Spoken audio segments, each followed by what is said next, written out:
She boarded the plane like anyone else, confident, composed, seat 1A, first class. The place where silence is wrapped in luxury and power speaks softly through champagne glasses and designer suits. Her meal had been pre-ordered, confirmed, guaranteed, lobster, biscuit, prime steak, vintage wine, the same as always, but this time it didn't arrive. Instead, a cold sandwich was quietly placed in front of her, no explanation, no apology. And as the white passengers around her enjoyed their gourmet dinners, she sat there, not angry, but watching, because she knew this wasn't about food. It never was. This was something far more familiar, the kind of quiet exclusion that hides behind perfect service smiles, the kind of silent dismissal people like her know all too well. What no one realized was who she was and what she was capable of. Her name, Celeste Morgan, global tech CEO, a woman who didn't need to raise her voice to make an empire tremble. A simple meal denial would become the spark. What followed would force an entire airline and an entire industry to face a truth it had hidden for far too long.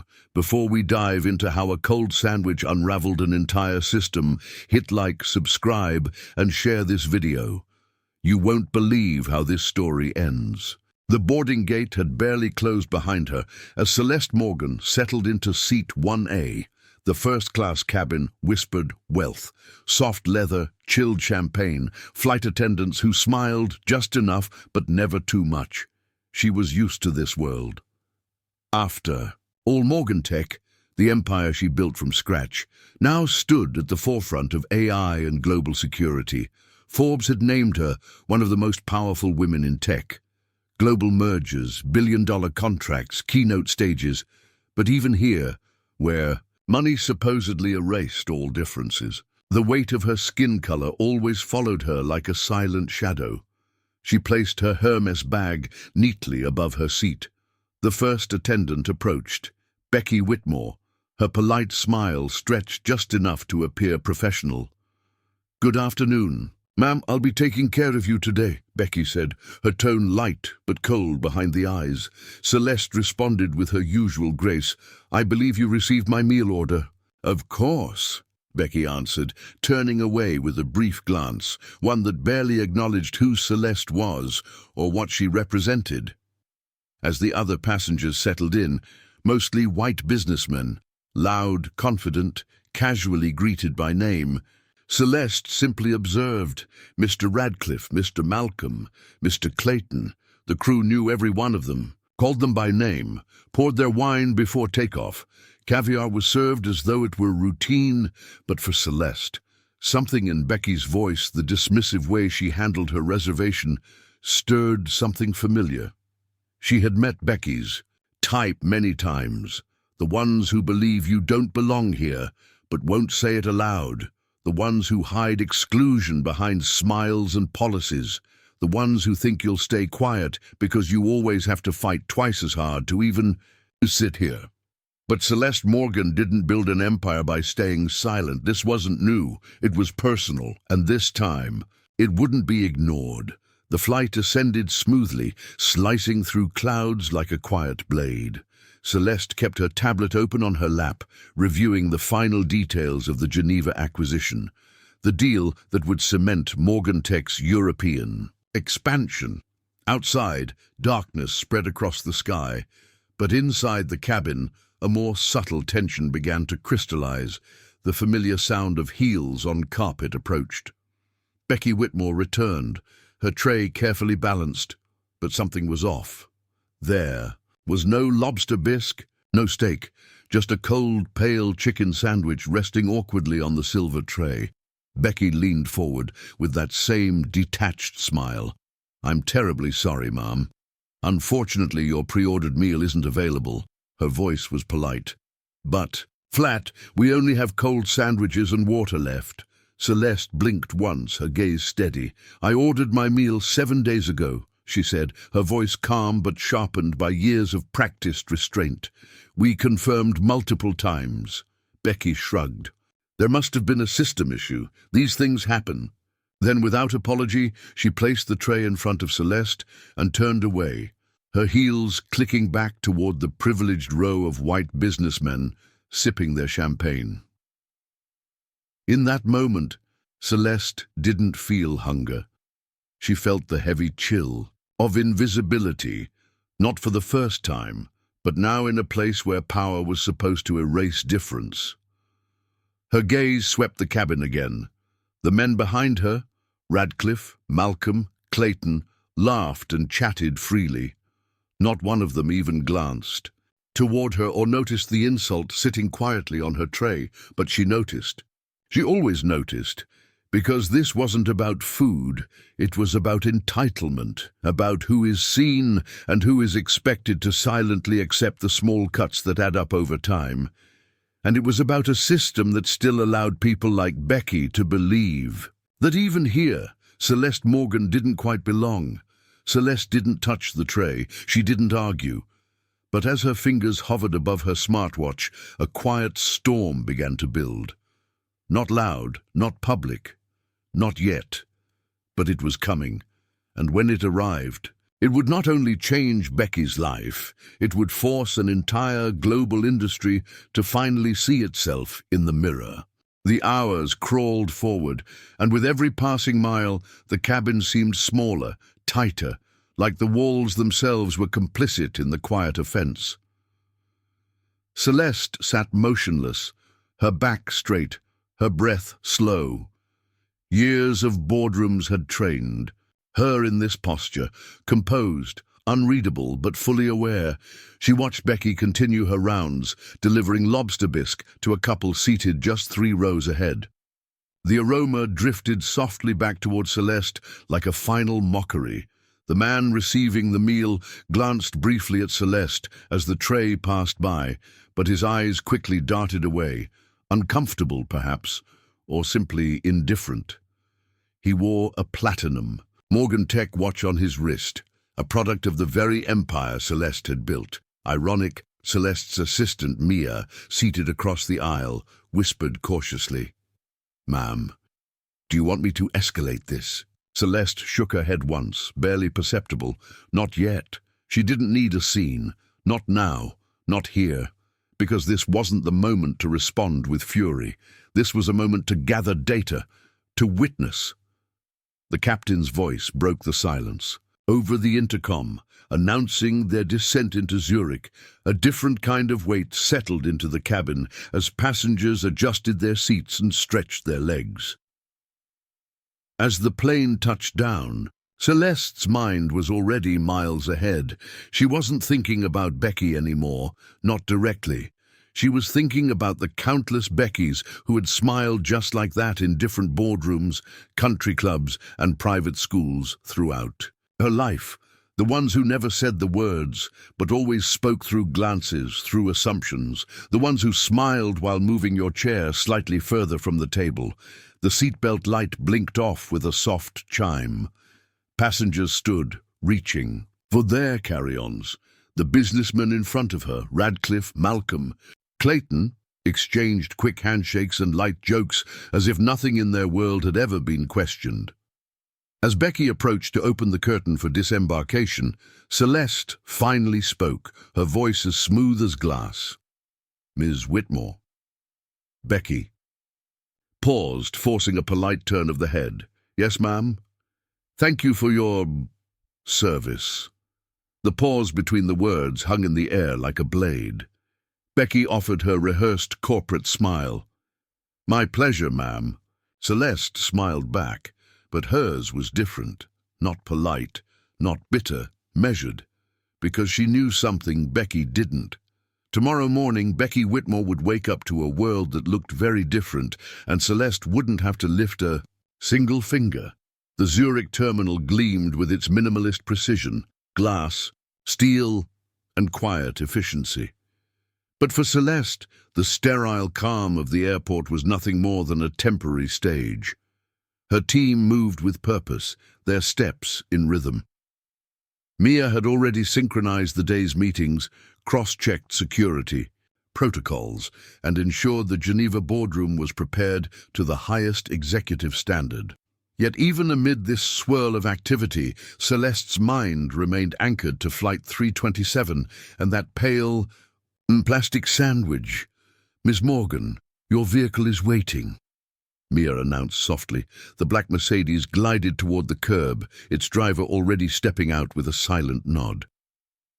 Celeste entered the vehicle, but not before catching sight of a pair of ground crew workers glancing her way. Their whispers barely reached her ears, but she'd heard their kind before. Is that her? The Morgan Tech woman? Yes, it was. The drive to Geneva was quiet, broken only by the soft vibration of her phone. An encrypted message from her chief of operations blinked onto the screen. Confirmed. Whitmore is under contract with Global Air subsidiary. Board exposure verified. Celeste allowed herself the faintest smile, because this was the part no one ever saw. The way corporations wove together like tangled threads. How a simple flight attendant could unknowingly become a liability to a parent company desperate to protect its public image. And how, with a single phone call, Celeste could turn personal insult into corporate leverage. As they arrived at the hotel suite overlooking Lake Geneva, Mia entered first, ensuring privacy. "The Global Air CEO will be joining us in 30 minutes, Mia updated. "He's very eager to resolve things quietly." Celeste nodded once. She removed her jacket, revealing the signature emerald pendant, the same one she wore during every major negotiation. It wasn't about jewelry. It was about signaling power, poise, precision when... The CEO of Global Air finally arrived, face flushed, tie slightly askew. He extended his hand with a nervous smile. "Ms. Morgan, first, let me apologize personally for the unfortunate incident on Flight 327. Celeste didn't shake his hand. Instead, she gestured toward the chair opposite her. "Sit." Her voice was calm, but the weight behind it filled the room. He obeyed instantly. "This isn't just about an incident," she began, her voice steady as ice. "It's about an organizational culture that allowed that incident to happen, and now you have a choice." The CEO swallowed. Celeste leaned forward slightly, her gaze locking onto his. "You will terminate Ms. Whitmore's employment, effective immediately.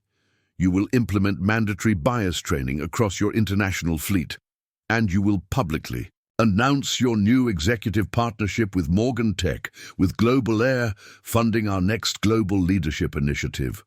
The CEO blinked, caught between shock and survival instinct.